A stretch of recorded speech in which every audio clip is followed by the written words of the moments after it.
My name is Sandra Metzger, and I'm an instructional design strategist at Washington High School in Cedar Rapids. My journey with standards-based grading began in 2007 when I first started articulating the essential skills and knowledge that I wanted my students to learn. As a Spanish and psychology teacher, I have transitioned to using standards to guide my instruction, my assessments, and the way I report grades. Having had some experience, I began getting asked a lot of questions and needed a way to help teachers sort out what this transition requires. Being a visual person, I found that creating flowcharts helped me explain the process better. My presentation is a big picture view of how the implementation of standards-based grading flows with the professional learning community, or PLC, process. I will provide you with a flowchart that shows the big picture as I have experienced it. I will also introduce you to two tools that can help facilitate this work. Each of these can be found at www.perpetualpioneer.weebly.com. Details about specific parts of this flowchart can be part of the discussion following the presentation, but are not included here. This is the PLC linear process chart that was created by the Cedar Rapids Community School District to help us visualize our work.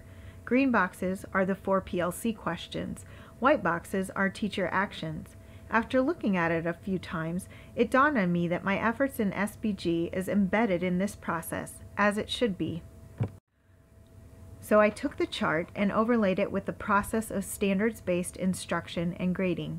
I added blue boxes that detail the work that needs to be done in your gradebook. We use PowerSchool. The orange boxes are special notes and pieces of advice that I have found to be critical for success. I began my work alone, but have come to believe that this work must be done collaboratively, in whatever way possible. It is also absolutely necessary that the process and the products of this work be open to reflection by everyone involved, including parents and students, but especially our peers. We start with identifying standards and learning targets and determining levels of mastery. The focus should be on descriptive criteria, because standards-based grading is really qualitative research, and this usually takes some practice.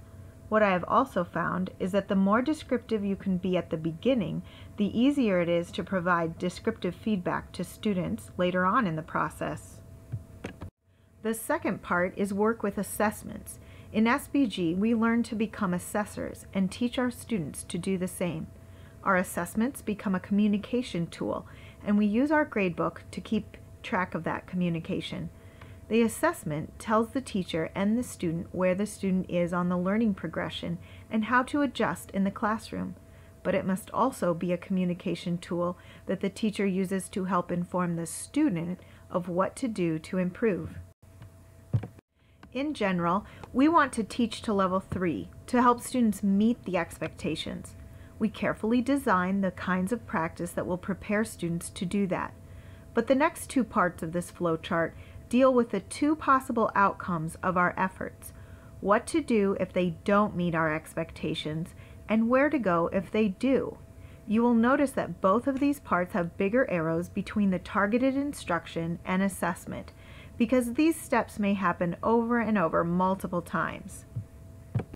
We must assess early and often and use that information to help us make progress, all along teaching our students to value this process and own their efforts in making progress.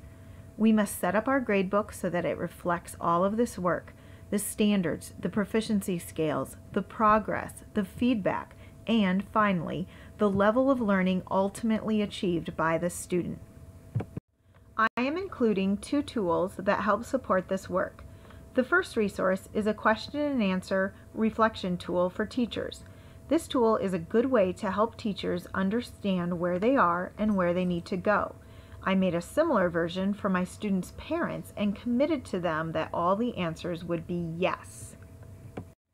I like thinking things through with sticky notes, because I tend to rework things several times before I'm sure.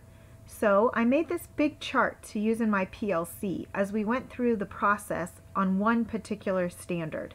In a high-tech world, I still like this hands-on strategy. You are welcome to use any of the materials that I have created, and I am happy to answer any of your questions.